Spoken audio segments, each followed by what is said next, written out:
Geshe, this is with great anticipation that we are preparing ourselves for 6th July for the celebrations of the birthday of His Holiness. And the first question we would like to ask, in Dharamsala, will Tibetans celebrate the birthday of His Holiness?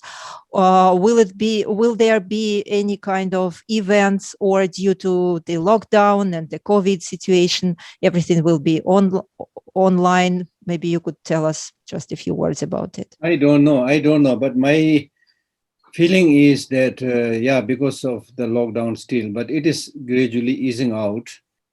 So now people are allowed to gather a little bit here and there, not in big numbers.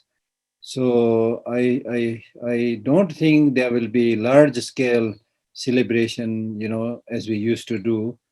But here and there, different smaller groups will be going to celebrate. Yes. Geshe, we would like to continue with some maybe a little bit personal questions. Could you tell us when did you first learn about His Holiness? When did you see him first? How did you meet with him? So when was it that you saw him first time? Well, very interesting question. This actually needs a long answer, because the first time I saw was in dream. You won't believe. I have never seen him before, but I had a dream, very strange dream, that I was chased by some zombie, a naked zombie chasing me. So I was very frightened and I fell down actually, and could not move. And then just my body was lying on the ground, and I lifted my head and looked up, and then I saw His Holiness sitting on a small, mound of, something like small, like mount. He was sitting on there with one of his legs stretched, and he was making some balls from mud. And he gave that to me and said, "You threw it on the zombie." Then I did that exactly, and then the zombie fell down, and I was saved. You see. So when I had this dream, it was a very vivid dream of seeing His Holiness, but I've never seen him before. I may have seen the picture, I don't know. I was quite small. So that is kind of my first encounter. And then second encounter was when I just got admitted in the school, and then one day it was in Dharamsala. So he was at that time staying at this Swag Ashram, not the prison palace, but there was a palace uphill, which later on, turned into a mountaineering institute. So he was staying there. So the teachers and the staffs, they took us, all the students. I was very young at that time, and they took us all in line. And I saw 3, 4 monks standing together. So I had no idea who was His Holiness or whatever. I just have a very faint memory of seeing 3, 4 monks standing together, not more than that. So that was it. That was kind of the first actually seeing, but really had no idea who His Holiness is among these 4, 5 monks. Geshe, so when you were still a small kid, when you were growing and maybe at school, obviously your parents and your teachers, they told you about His Holiness, and what did they tell you about him, and how was it? So how do the Tibetans in general tell the small children who is His Holiness the Dalai Lama? How do they describe him, introduce him to the children? I really don't remember anything particular, but I'm definite that everybody, of course, pays respect to His Holiness, and his photo is on the altar, everybody. But honestly speaking, in those days, photos are also very rare, not like today. So His Holiness was in those days primarily, remembered in the mind, not so much, meeting with him or things like that. It's not so open as we are today in those days. But of course, in general, the now, especially these days, and even much earlier, of course, everybody, the parents and teachers, everybody talks about how His Holiness, has been looking after us, how kind he is, things like that. So they have, whether they know His Holiness properly or not, but in their mind, His Holiness is there, and they have a very strong devotion. Gisela, and if we suppose that you encounter a Western person who just heard the name Dalai Lama but doesn't know who it is, how would you explain to this person who is the Dalai Lama? Well, then of course I would not only explain, but I have been explaining, saying that His Holiness the Dalai Lama is our, before he was our political and religious leader, and even these days we call him as our spiritual leader and also leader in general. We don't use the word political, but everybody accepts him as our leader, not only spiritually but otherwise.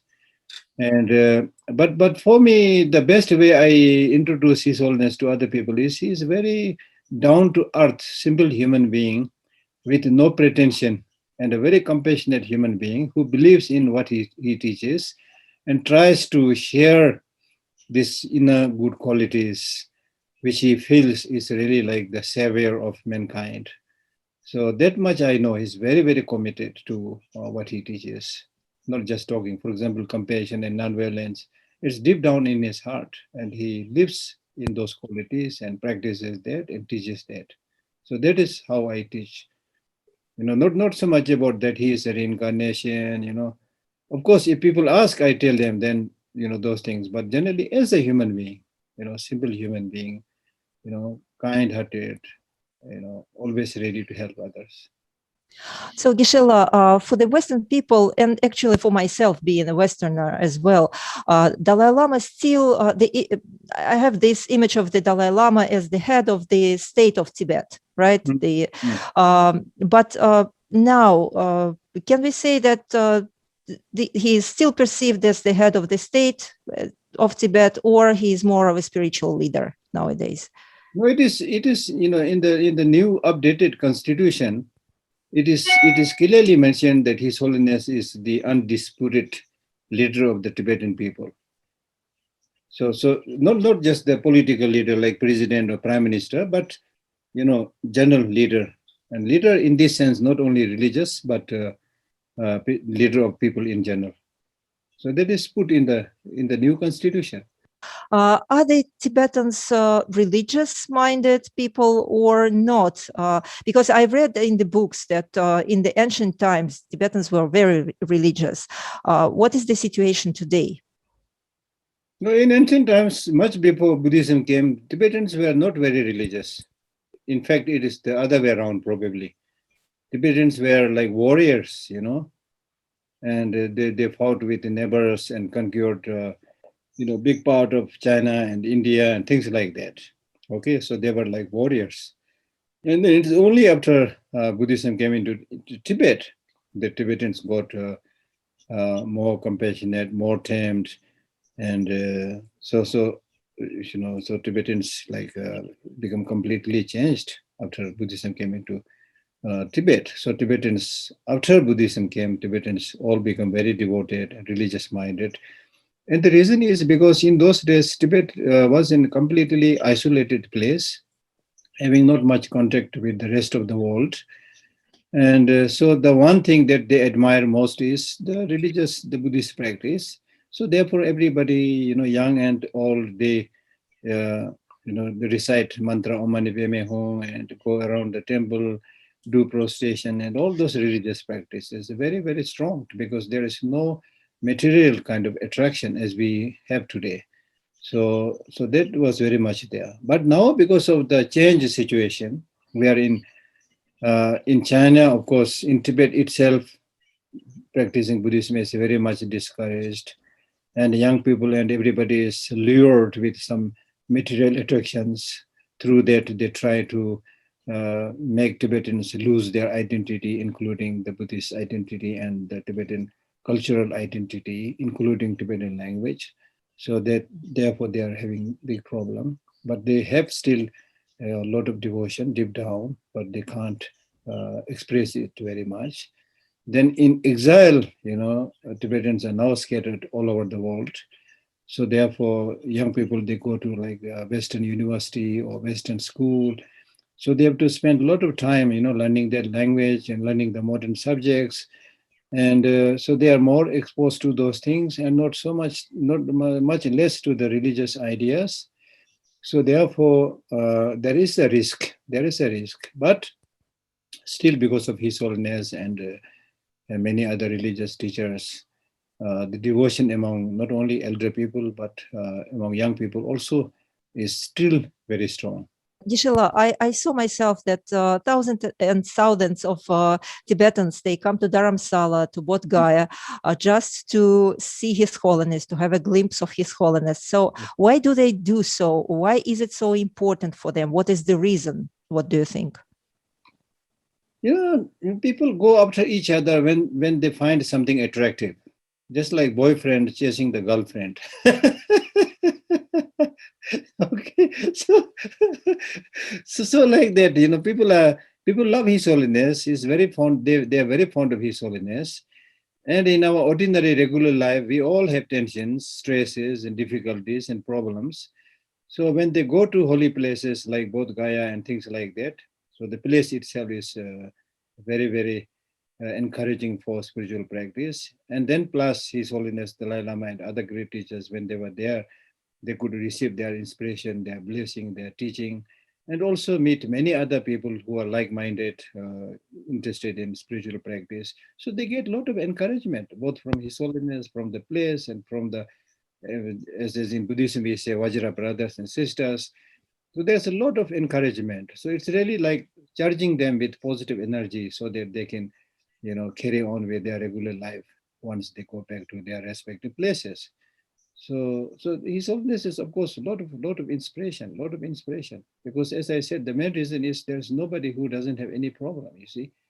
And most of the people don't find any solution because they always try to find a solution from external material sources, which of course give some immediate temporary relief, but not long-lasting solutions. So they are compelled to, turn to inner spiritual practices.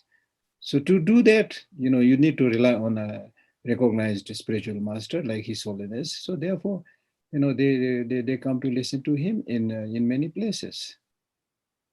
So, Gisela, and how would you explain what is the blessing actually?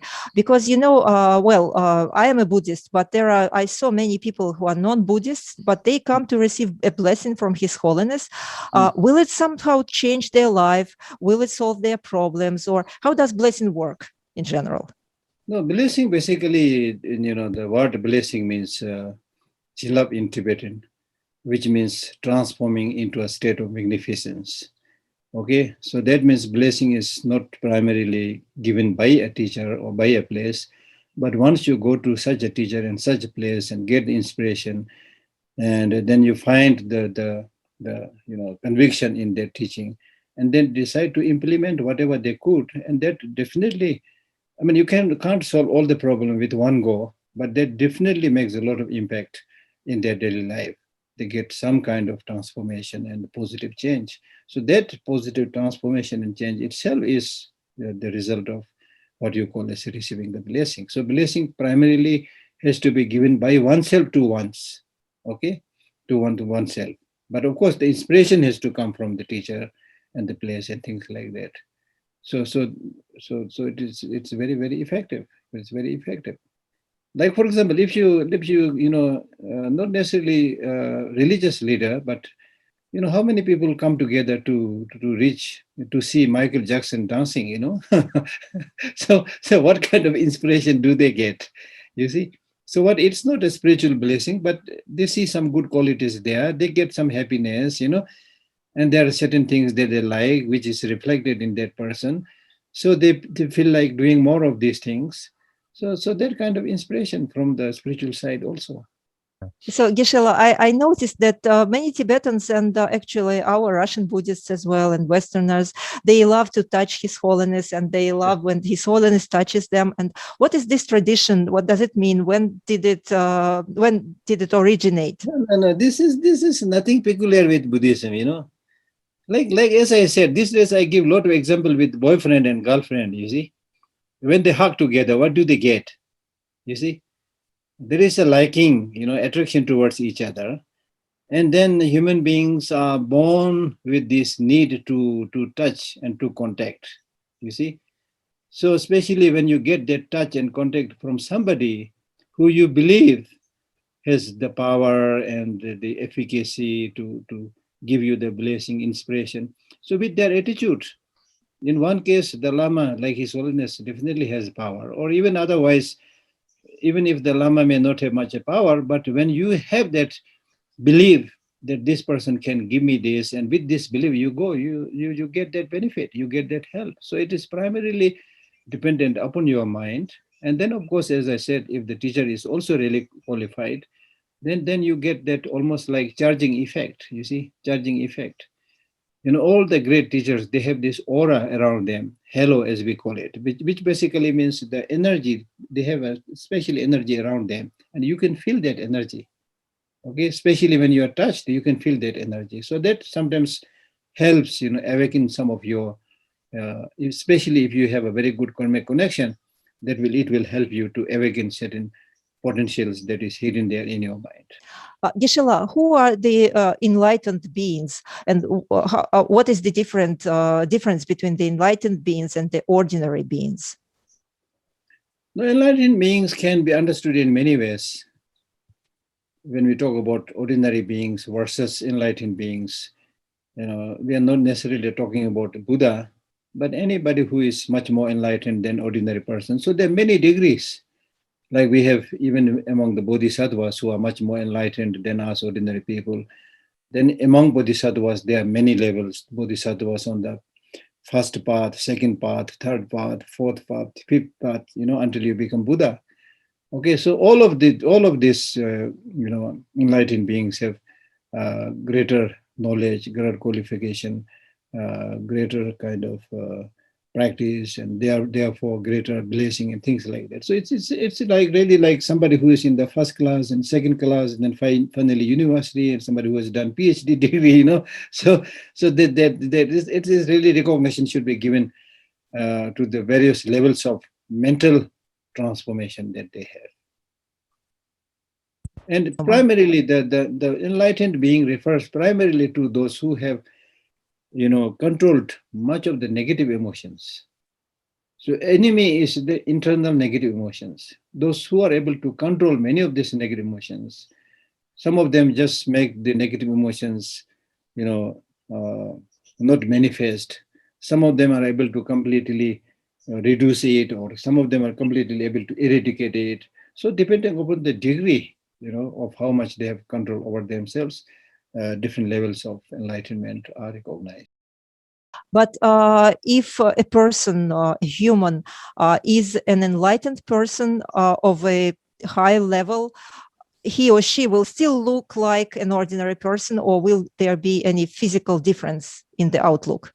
Not much physical, because the real quality is reflected in terms of how much the mind has transformed, not so much external body. But people who really have internal control and transformation and calmness, that is, if you look carefully, that is reflected on their face also, just as you can see in His Holiness's face, you see.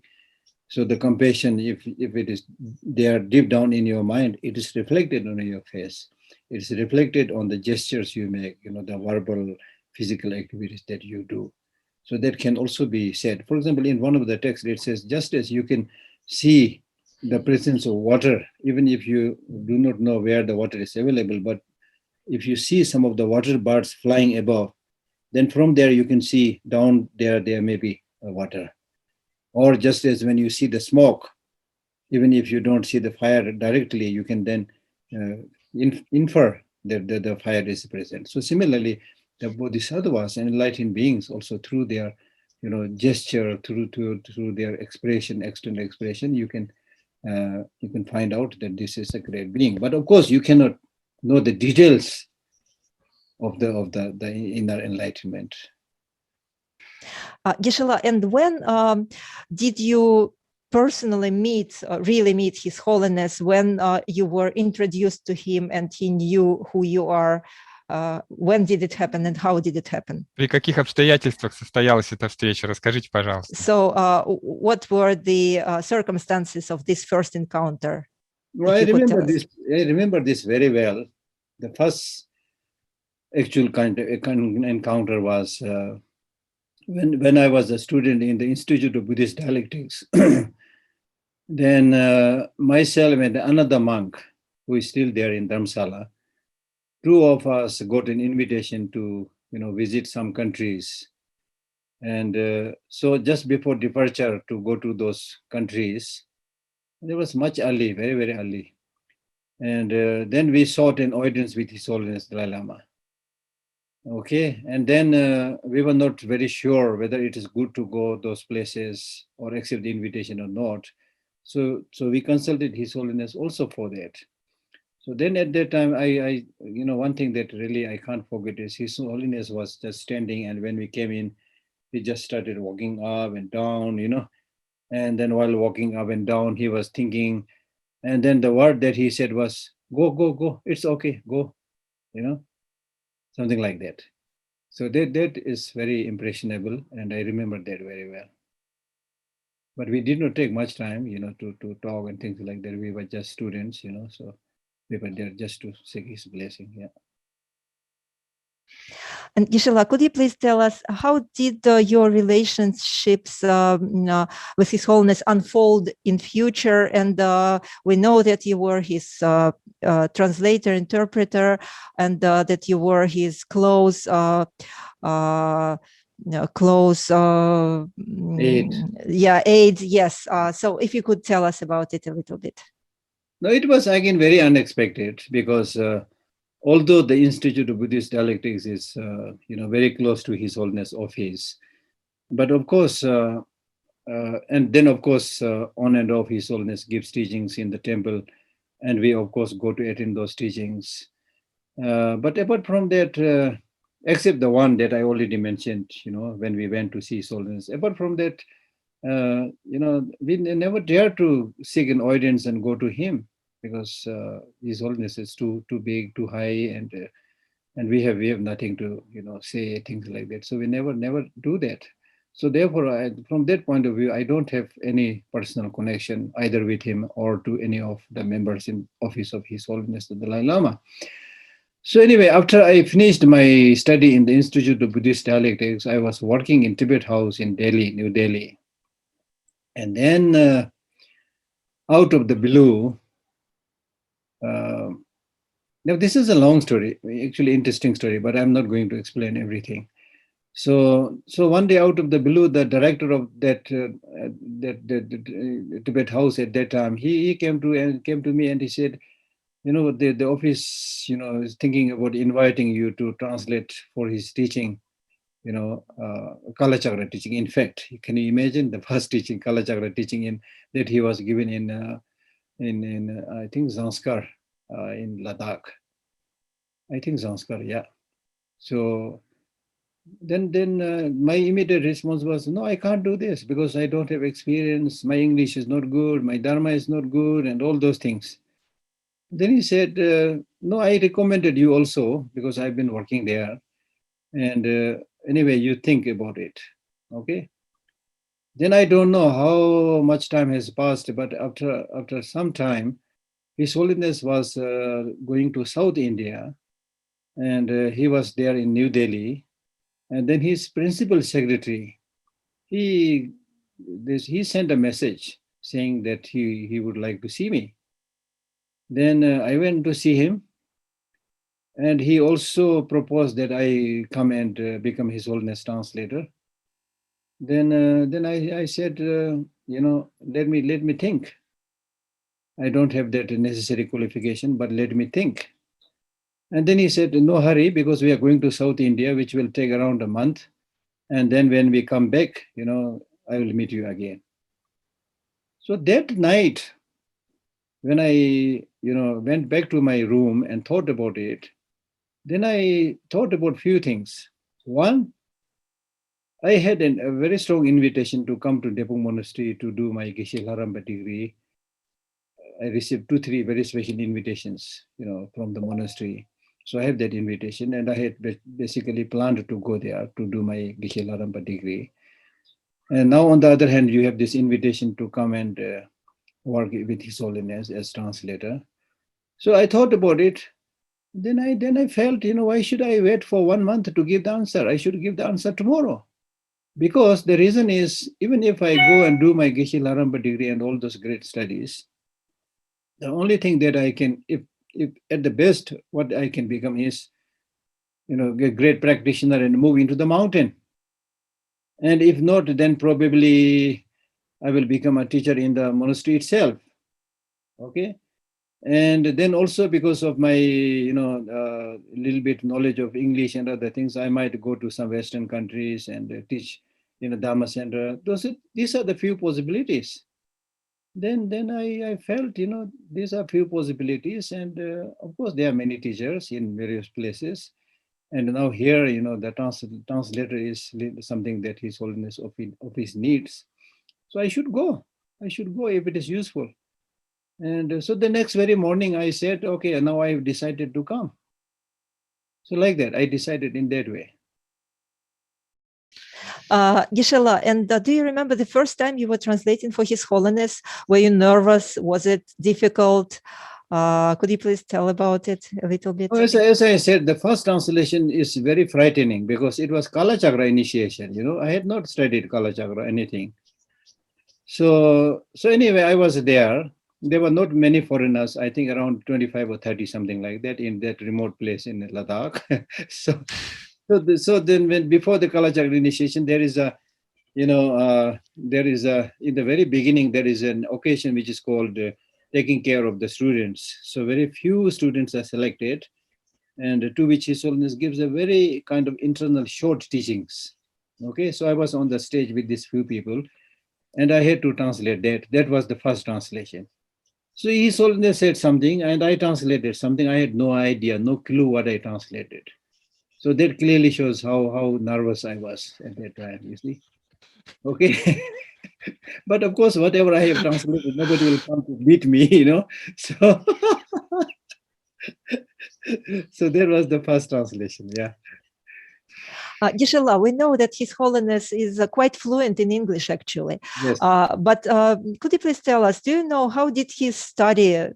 How did he learn his English? And maybe did he did he ask you for advice? Maybe you were saying him something, or maybe you know who was his teacher of English?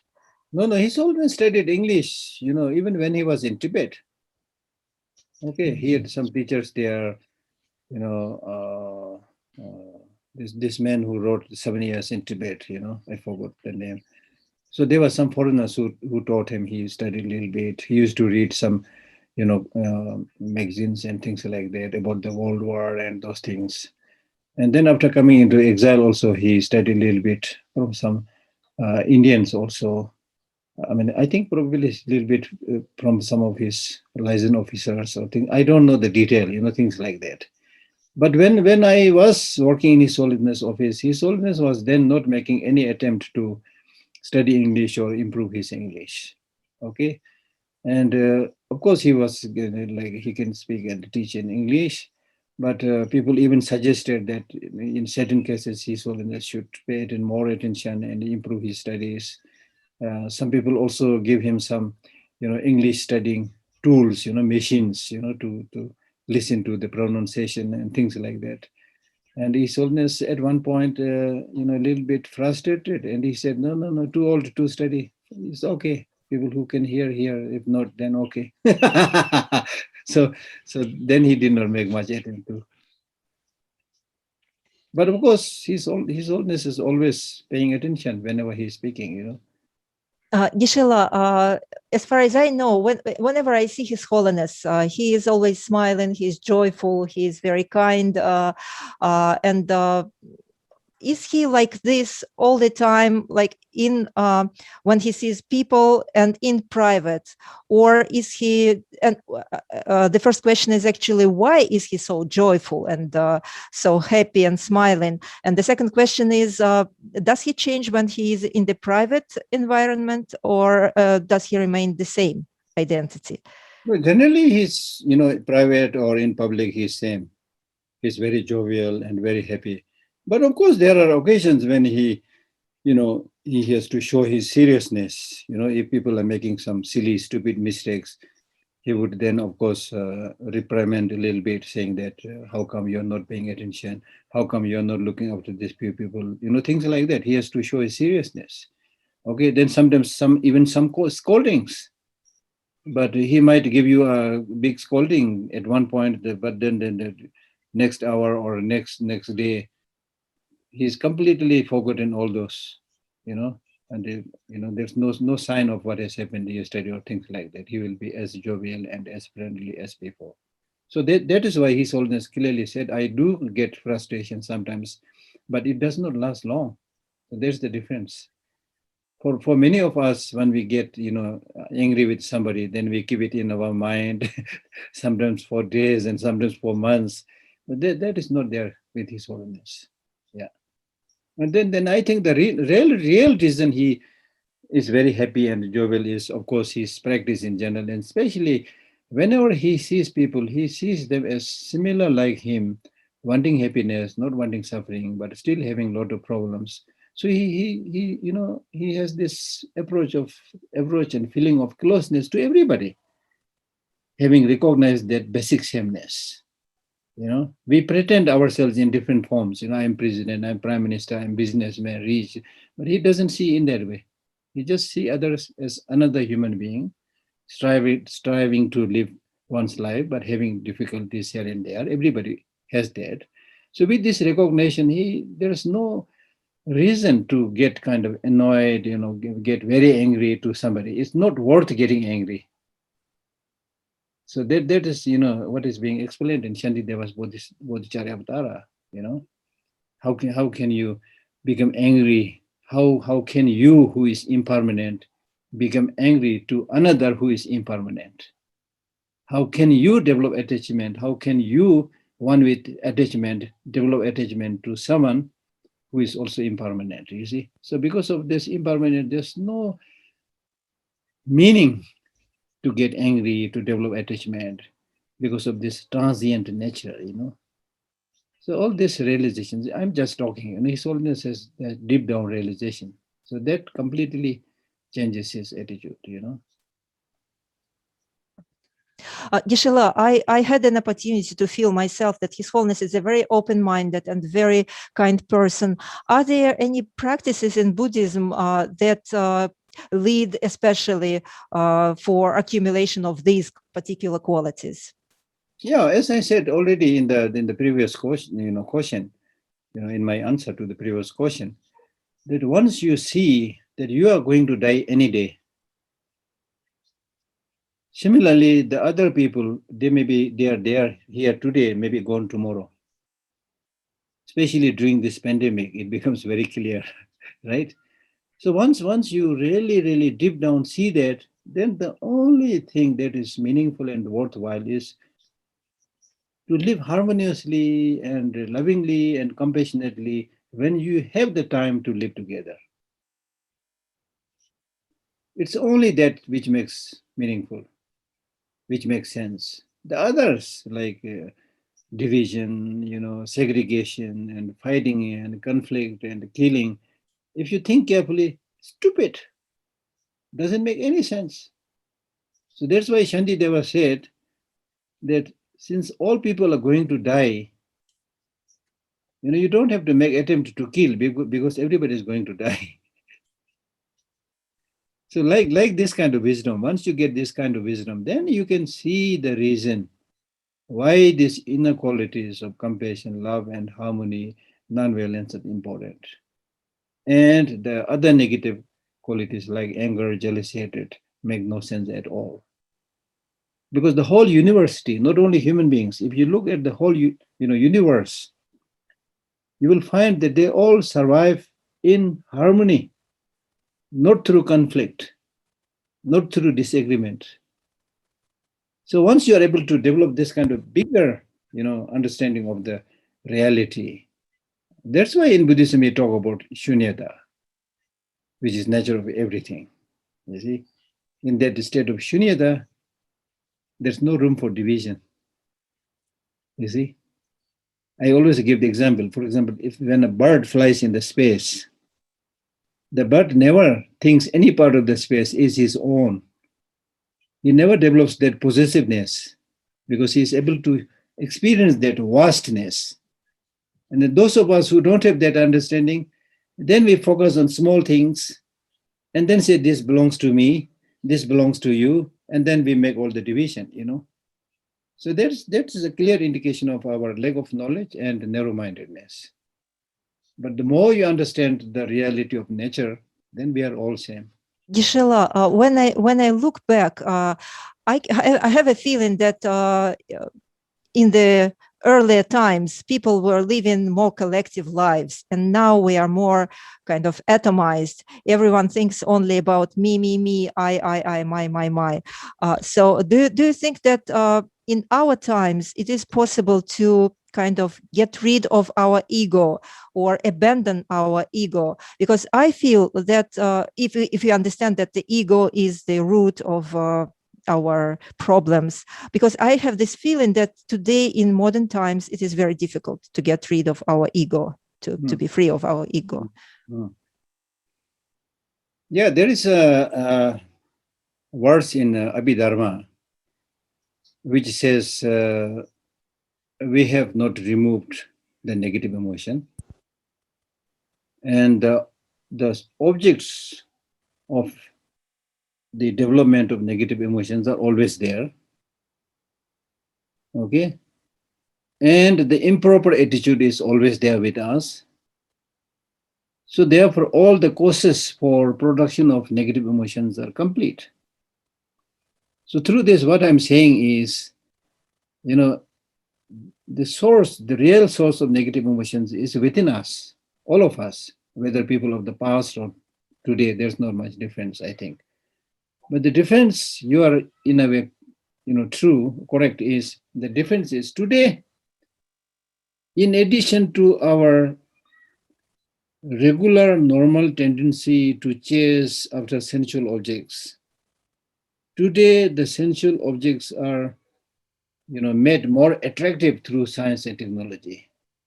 They are made much more abundant, easily available. They are much more shiny. They are much more beautiful, colorful. You see, things that you are now getting available in the big malls and things like that. Those things were not there in the past. So therefore, in an already vulnerable mental state, the external stimuli is also provided by the modern, development, so-called development and technology. So therefore, people get distracted. When you get distracted, then of course you won't find time to go within yourself and develop all those spiritual qualities.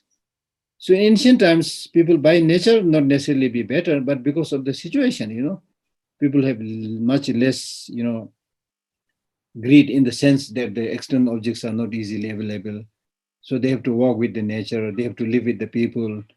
And so they have also much more time to reflect and go within oneself. So therefore, the many great teachers that we are talking about today is all of the ancient time, whether it's the great Buddhist masters or the Greek great philosophers, they're all products of the past time. Not so much today. Yeah, so that is true. Не кажется ли вам, что добрые люди выглядят слабыми? Do you agree that the people who are kind, they look like they are weak people, not strong? Possible. Therefore, in Buddhism, we talk about the need to develop both the head and the heart. Both the heart and also the head, which means we should have heart, compassion, and love, but that must be supported with wisdom, knowledge. If you only have the so-called kindness and without knowledge, without understanding of the reality, then not only people see you as weak, but you will become weak, in fact. So the real compassion must be based on proper understanding of the reality. Now, for example, if you understand the reality that everybody is suffering, if you have a greater understanding of that understanding, that wisdom will help you develop very strong compassion. And if you don't have that understanding, then your compassion will be very, very limited. Right? So therefore you will become weak. Now, if you are somebody who has really very strong compassion as well as in-depth, knowledge of the reality, and therefore have strong wisdom, then on the one hand, you will have that love, that compassion whenever it's necessary. But on other occasions, when people unnecessarily bullying you, exploiting you, mistreating you, then with your head and with your wisdom, you will take the necessary measures without resorting to negative emotions. You can take very strong counter forces, like His Holiness the Dalai Lama is doing. He's not silently accepting all the wrongdoings by the Chinese government, but at the same time, he's not asking the Tibetans to take up arms and kill them or shoot them. He never says, as many other leaders in the world are doing, but he would challenge them with the inner qualities. Whenever there is platform, he would talk about the wrong things that the Chinese government has done. So therefore, he is a relentless fighter in that sense. Geshe, you already mentioned that before Buddhism came to Tibet, Tibetans were warriors. And they were always fighting, and they conquered part of China and part of India. But then when Buddhism came to Tibet, they became more peaceful, non-violent. And then as a result, Chinese came and Tibetans lost their country. So do you think there is a contradiction here? No, there is no contradiction. People will see it as contradiction because people, number one, don't believe in the internal. Many of them don't wholeheartedly believe in the power of internal, qualities like nonviolence. Okay, they only talk about the superficial, material, physical successes. So there, if you use force, gun, and weapons, it seems effective, right? But if you think about the long-term solution for any problems in the world, then any sensible person, thinking person will find that the world cannot go on, fighting and killing each other. Imagine, Now, for example, take the present example, that the way the Chinese Communist government is doing right now, constantly stockpiling arms, improving the military power, bullying all the neighboring countries, intimidating the other countries, including America and Europe, things like that. Any sensible person, if you think about that, then they will be able to easily see this is completely the wrong path for the peace and harmony of humanity. It's not the solution. Because one day, so this process of solving any problem through intimidation, through force, like China is doing, not only to other people, but to their own people, violating every traces of human right. Anybody who expresses is jailed and imprisoned and things like that. Now you should think, is this insane or sanity? So the question, the real deep down question is, shall we go for some immediate solution through violence and oppression and killing? Or shall we find a proper solution in the human way? I use the word human way because human beings are not like tigers and lions. Tigers and lions, they don't have this thinking power. So whenever they were hungry and they see some animals going around, they will just jump and kill and fight. That's it. They don't have the capacity to make peace and think for the long term of the, the globe and things like that. But human beings have that capacity. So therefore, if we live like tigers and lions and snakes, then we are not human beings. Okay. The result is that because of that wrong, thinking, and because of paying too much attention only to the material development, not only China, but many so-called developed countries, because of that, today, if you look at the environmental destruction, if you look at the pollution of water and air in all the big cities, including Moscow, do you think we are in the right way? Right? So therefore, that is in the long run, it is really suicidal. So we are committing a global suicide if we go in the wrong way. Today, we are almost going towards a path which is committing global suicide. Like, for example, environment. If you destroy the environment to a stage which cannot be recovered, then we will all die. Having no clean air to breathe and no proper water to drink, it can happen anytime. That's for me threatening. It's dangerous, you see. But what are we doing? Not much. Just the other day, I was reading a bulletin from the NATO, and it is said in the bulletin that during the last 30 years, the humanity has hardly done anything to stop the degradation of the environment and ecology.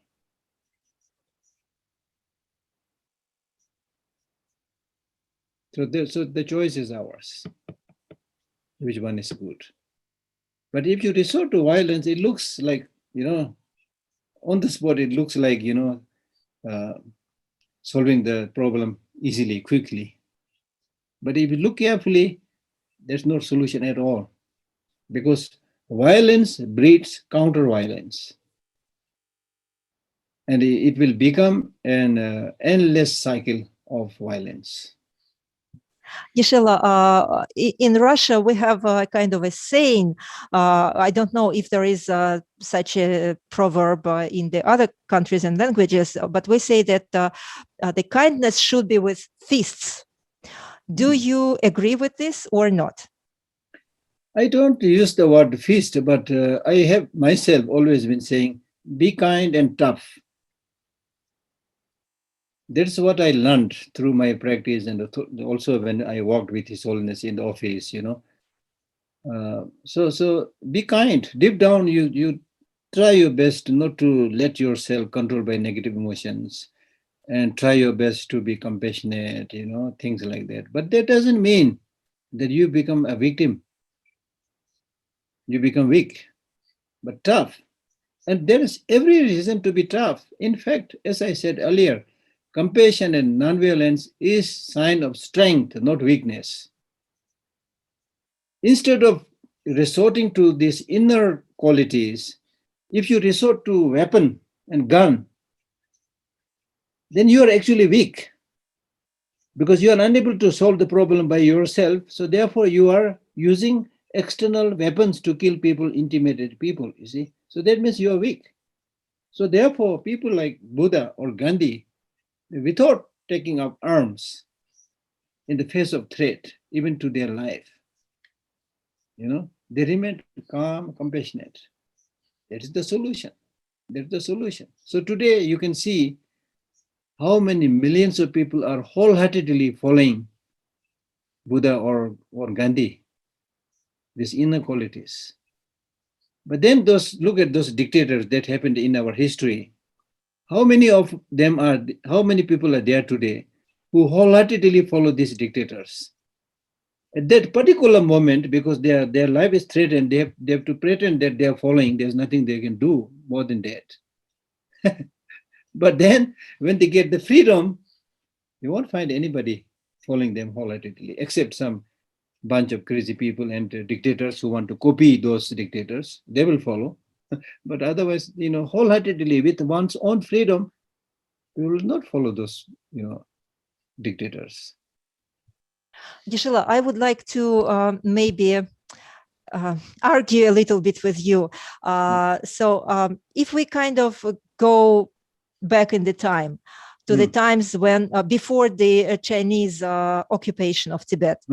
So if at that time Tibetans had built a strong military power, strong military independent state, but if they use this military power against the Chinese to protect their sovereignty, would you accept this as a method if the result would have been like the survival of Tibet as an independent state? Would you approve of it? Or do you say that okay, we keep a non-violent approach, we don't use arms, but we lose our independence? See, now this is a big question. The very concept of independence, what do you mean by independence?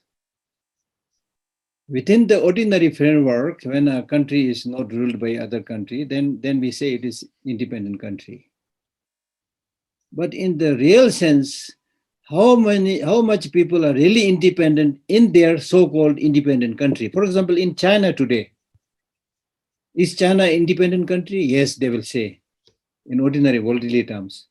But is the Chinese people independent, free today? So these are, in the long run, these are like, if you think carefully, as I said, for long-term solution benefit, then, they may need a limited military, but otherwise militarization is, I think, not really the option for human beings. So therefore, His Holiness is talking about demilitarizing the whole Tibet and make it a zone of peace, just as is done in Switzerland and also in Cuba. You see, there are some countries like Cuba and Switzerland which is completely demilitarized. So in the long run, actually, we should learn to, demilitarize everything, right? But if you don't demilitarize, then there are many leaders who are crazy, actually, honestly speaking. They may not think crazy, but they're actually crazy. Then in the hand of these crazy people, if you get this very, very powerful nuclear weapons and things like that, it is going to kill and destroy hundreds and millions. That is without a question. So therefore, the only solution to help us all live peacefully and happily is to demilitarize, to denuclearize. In the long run, that is the real solution. Because if you, remove many of these destructive weapons, then even if you fight, then there will be limited, killing and destruction, not much. But if you keep on, going with the same speed as we are going today to militarize and things like that, then I think we will never find any solution in the long run. So Gisela, yes, I agree with you when you talk about the long-term perspective, but what do you think today? Is it possible for Tibetans just to somehow return to Tibet? Yeah, so that's why His Holiness is asking for middle way approach to solve the Tibetan problem. He's not asking for independence or complete independence, which we have the historical right. But His Holiness said the whole world is trying to change. We are all talking about globalization. And if you look at the Eastern European countries, which was under Russia for a long time, they all have become independent, right? And then, they're like Germany and the Eastern Europe, like Germany and France, they used to be like sworn enemy, ready to cut each other's throat. But now today we have the, European Union. So this is a good indication, good sign. So therefore, for Tibetans also, let us not talk about the past history, let us talk about the future.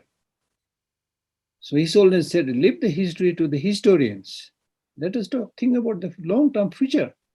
If we really like peacefully learn to live together, it will be good for China because we Tibetans can give them share this wonderful Buddhist culture, and it's also good for the Tibet because Tibet is basically a landlocked country, a small country. So if we join big power, it is also good for Tibet. That is His Holiness offer. But then unfortunately the things are not easy as we think, you see.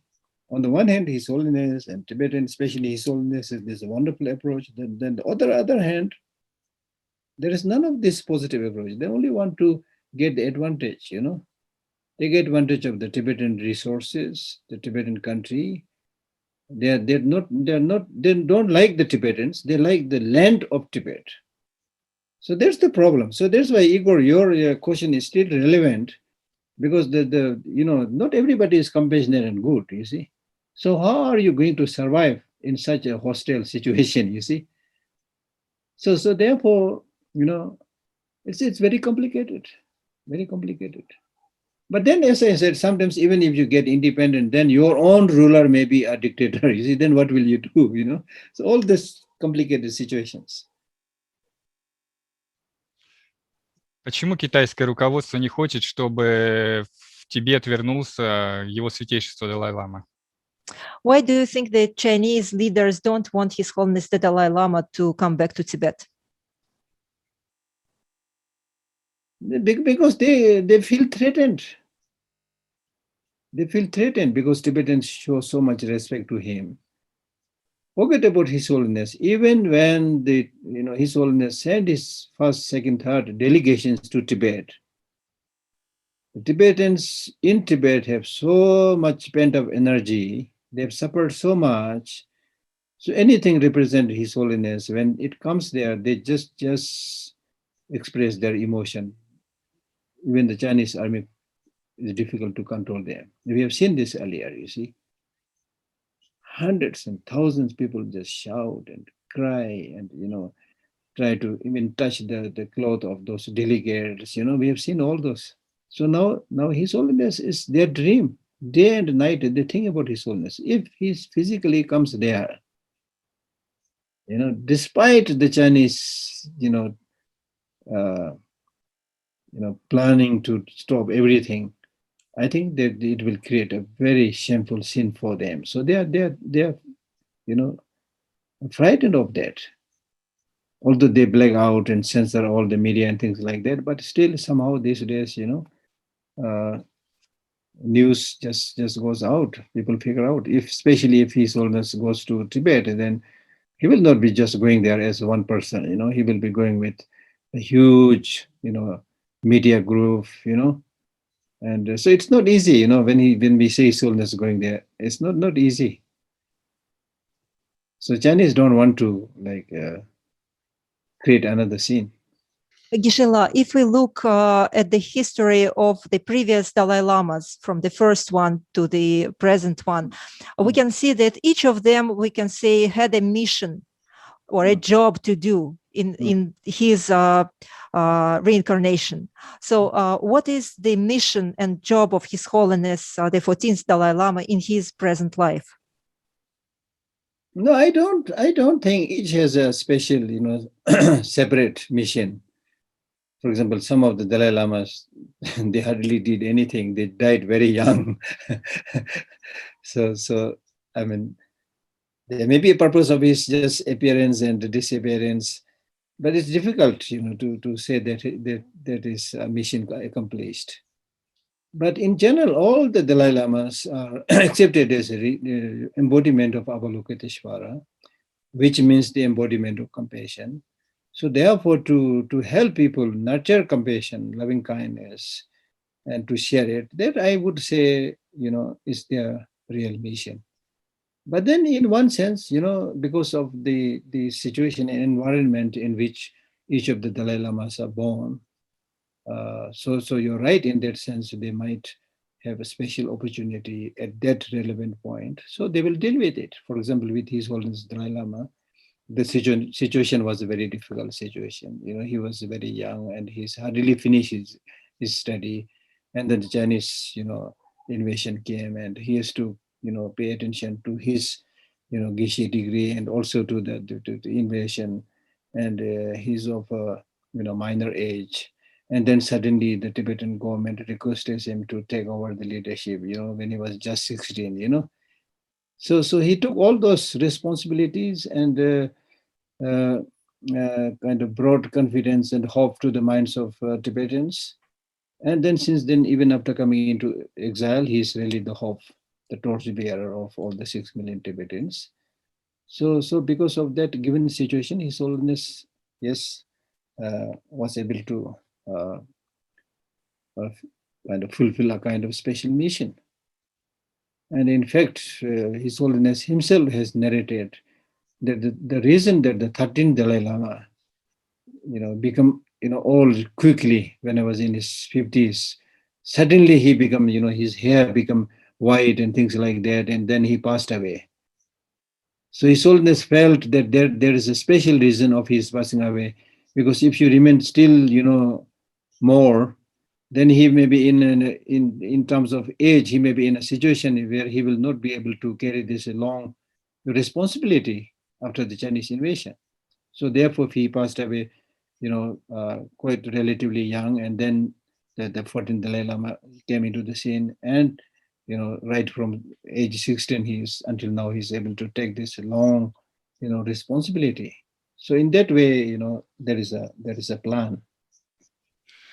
Can we say that this present 14th reincarnation of the Dalai Lama, Tenzin Gyatso, he saved Tibet, he saved Tibetan culture, Tibetan Buddhism from complete destroyal under the Cultural Revolution? Absolutely, absolutely. Then it's not only that we the Tibetans are saying, but it is said that Mao Zedong, the chairman Mao Zedong, as and when he learned that His Holiness the Dalai Lama had escaped, it is said that he made the comment, "Oh, now he won and we are lost." That is what said to be said by Mao Zedong.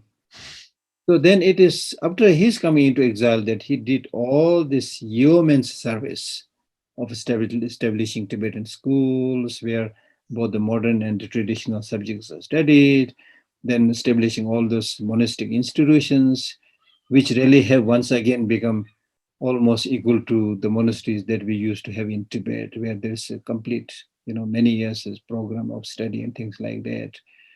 Yeah, so yeah, it is because of his plan of coming up with the monastery, schools, proper Tibetan settlements, that the Tibetan identity is still maintained today, and there is a huge recognition in the whole world, especially the Tibetan culture, which is the symbolic of Tibetan identity. So many people, I mean, like you, who show so much dedicated support and continue your works for so many years because you see the value of that cultural identity.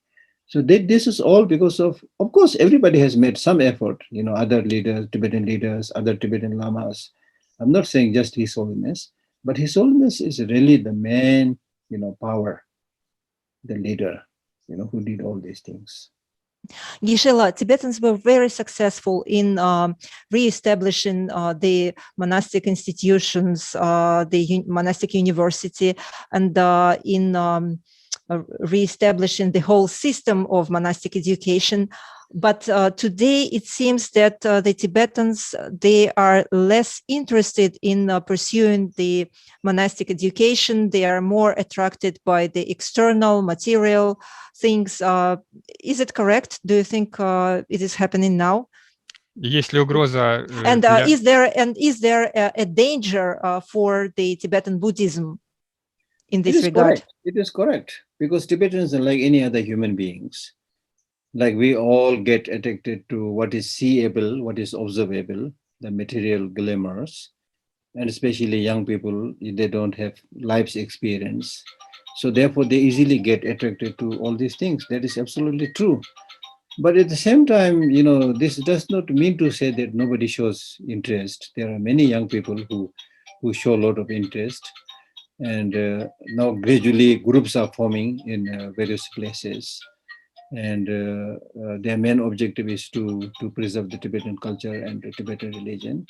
And also in the West, yes, on the one hand, there's now less opportunity to preserve Tibetan language, speak Tibetan language, and study some of the Tibetan cultural aspects.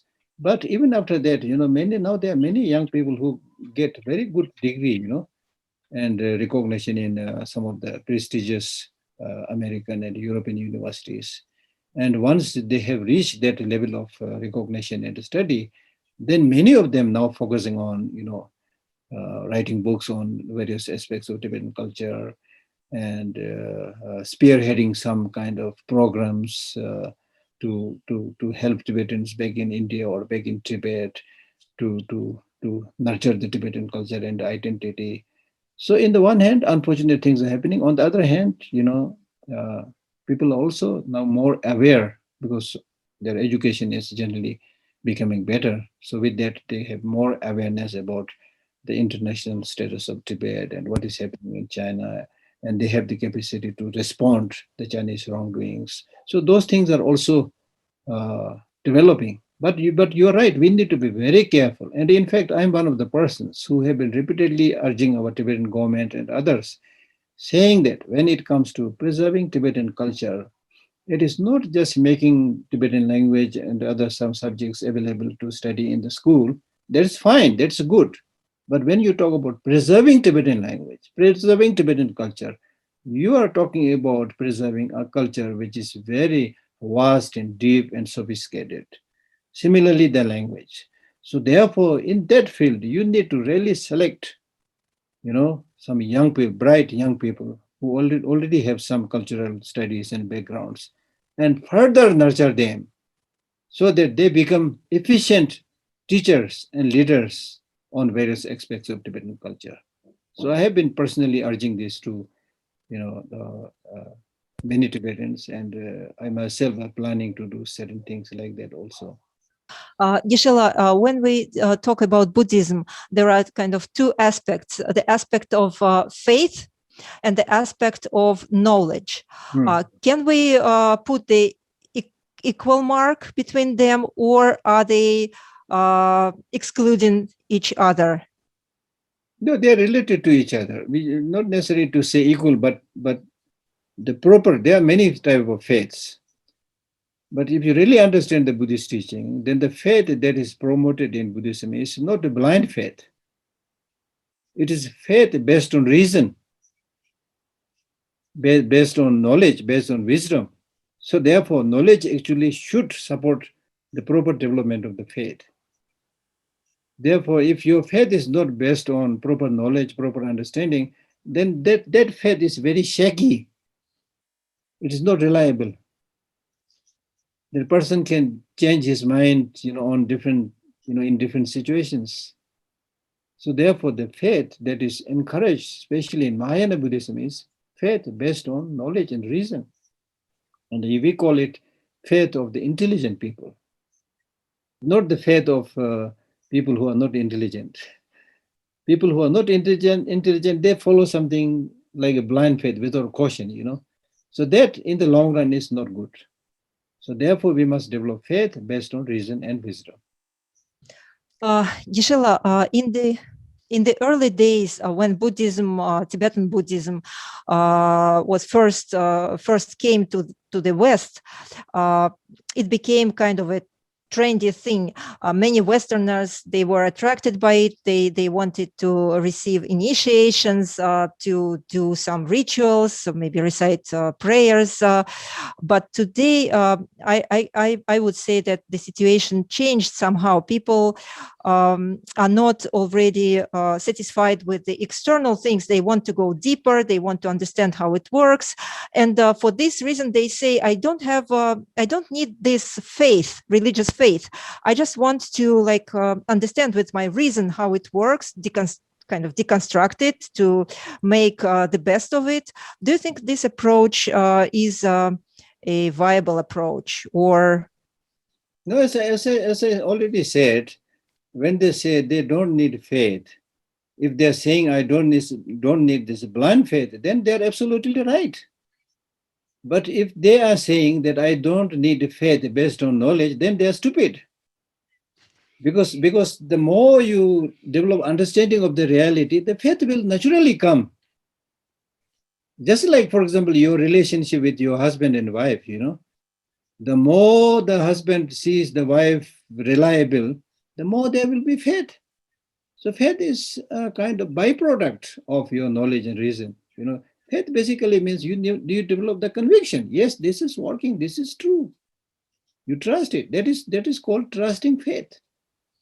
Okay. So there is no kind of contradiction between development of faith and reason. Okay. So when they're saying that I don't need faith, they're basically saying I don't want to follow this unquestioning faith. So in the initial stage, unquestioning faith is not good. You must question the validity of the teaching. And gradually, with a lot of questioning, when you develop the correctness and the truthfulness of the teaching, then you must develop that conviction, that faith. Because even after knowledge, if you don't have the conviction and the confidence, how are you going to follow that path? Geshe, I met many people who received brilliant education, but they're not necessarily good persons. So what do we need on top of the good education? What else do we need? Maybe this is something what His Holiness talks about. No, this is the problem not only with the ordinary, intelligent, educated people, but even among the monks, which is actually a little bit surprising. Even the monks, and not only among the monks, even those who have received the highest Geshe degree, there are a number of people who can explain the teaching, but who are actually a very unreliable person. Greed is there, anger is there, jealousy is there, stupidity is there, competitiveness is there. So that is a human kind of tendency. So therefore, unless whatever you know, unless you try to implement it in transforming your emotions, emotional regulation, most of us don't do that. Whether it's Western education or Buddhist education, whatever education, we just pick that up as another kind of information gathering, which will hardly touch your person.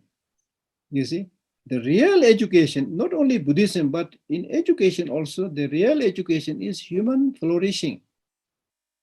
If that education makes you a calm, harmonious, non-violent, compassionate person, then it really means you are educated person. So today, unfortunately, many people equate education with literacy, reading, writing, and mathematics. And through that way, if you're able to get a job, then they say, oh, he's BA, MA, PhD, he's educated. But in the real sense of the term, that person is not educated.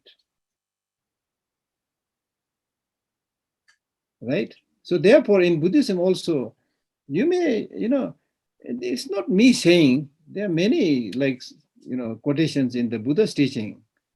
It's really like you are being carried by the ocean, which means you are completely surrounded by water. But you're carried by the ocean and you die of thirst, not being able to drink water.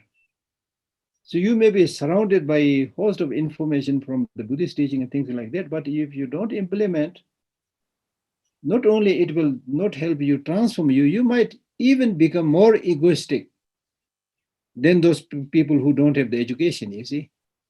Normally illiterate, poor villagers, they are less egoistic. People who have money, who have anything like education, they become more egoistic, you see. So therefore, we call it medicine becoming poison. So that is possible with everybody. Gisela, so today, I think that in the Western countries, Buddhism does not have much potential for development, serious development, because Western people, they are more concerned about earning money and all this external life, and Buddhism for them is more of a hobby. They don't have much time to practice it and learn it, study it deeper, and for them it's more like people go to church on Sundays.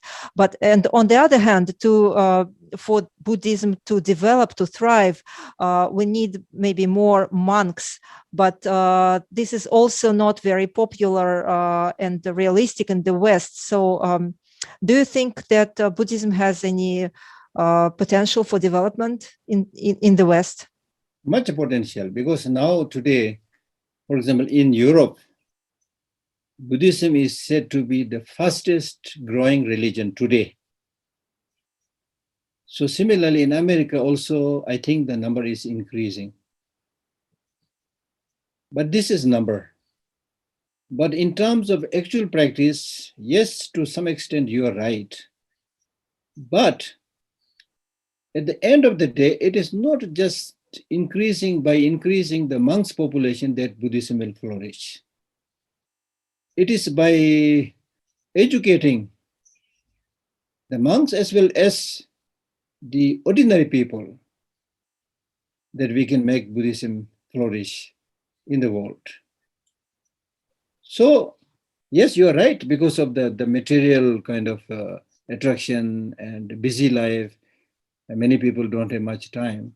But at the same time, because of their present way of trend of leading materialistic life, many people are suffering from loneliness, depression, and things like that.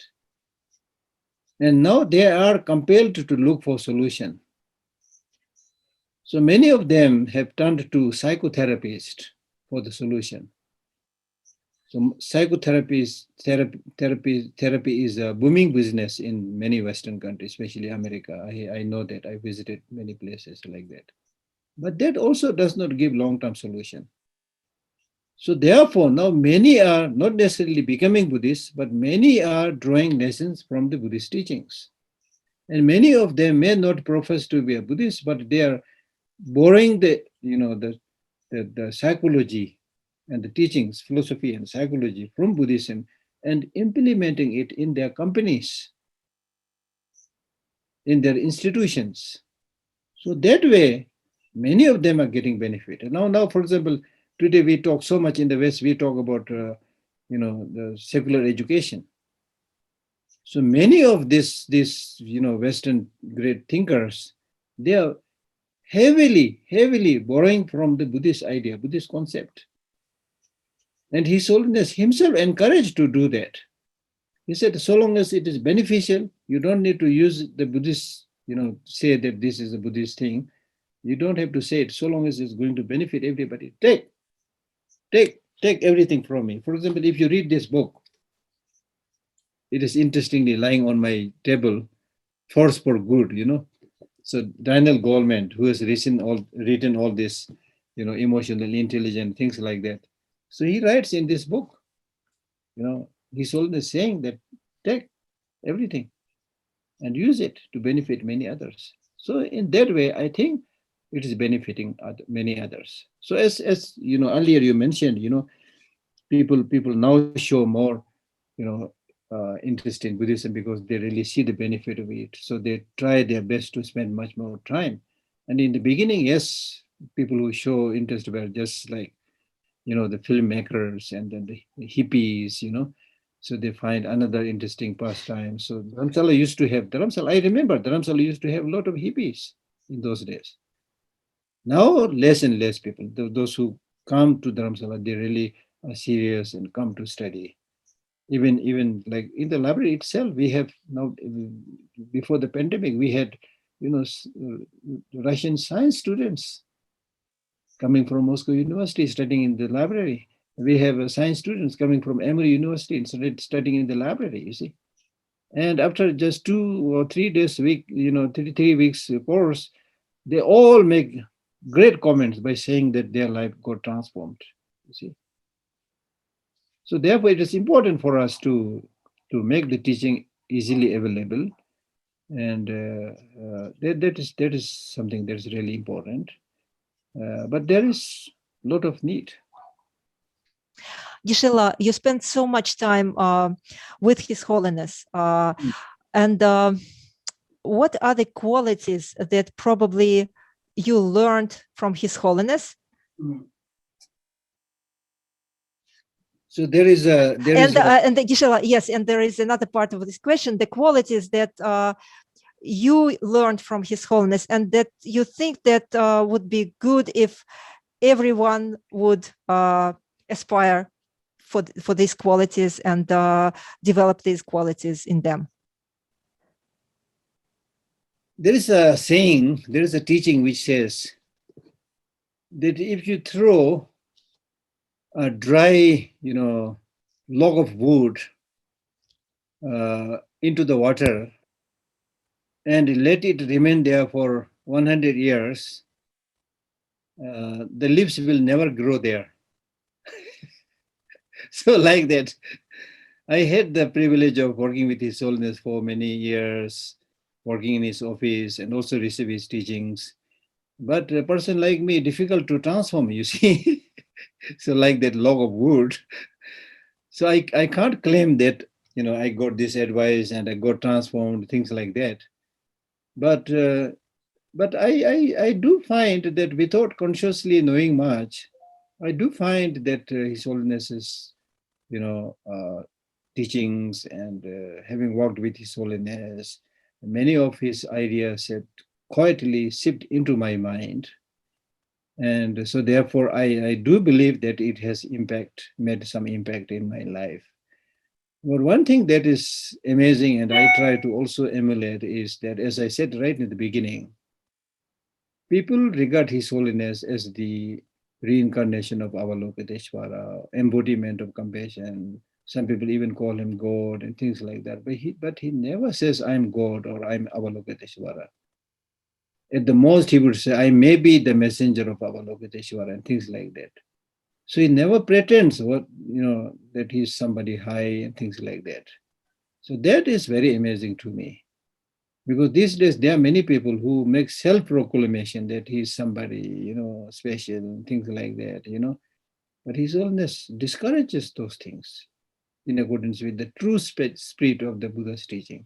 So I think in today's world, we really need down-to-earth human beings who never lead a pretended life and who cares at least, in terms of thinking and if possible through action, try to help others, spread more smiles. So that's why you said His Holiness, why His Holiness is smiling all the time, because he wants to, spread this message of love and compassion, make others happy. And smiling is infectious, you see. So those are the things that I really got like encouraged, and as I said, fortunately, I may have got some blessing in that sense. Yeah. Gisela, and our last question for today. On July 6th, we will be celebrating the birthday of His Holiness. And of course, you already mentioned many things, but maybe you could advise us how to better spend this day, what we can do to really celebrate this birthday, what we can do to help His Holiness. Now, in my own personal case, we have many, important Buddhist festivals and also Tibetan New Year and things like that. But I always regard His Holiness' birthday as one of the most important occasion. And then, of course, some of the Buddha's, festivals also. Because on those days, what I do is try to remember some of their teachings of Buddha, of His Holiness, and try to implement it or make a promise or at least make a commitment that I will try my best to, share this, lofty, internal qualities to others and inspire others as much as possible. So the best way, as many great teachers said, the best way to repay the kindness of teacher is to practice what they have asked you to do. It's not just the usual way, hanging prayers and having nice food. That is just you can do that. It's a happy occasion. I'm not against that. But the most important thing is to have His Holiness in your mind and remember His advice throughout your life, not just one day. The celebration should not be just limited to one day. And it's for one's own goodness and happiness that we need to follow these teachings. So that's the best way. That's the best way of repaying kindness. It's very explicitly mentioned in many of the Buddhist texts that the best way of repaying the kindness of a Lama is to practice. It's not just offering money or offering any other thing. The best offering is offering of practice. So that we must do.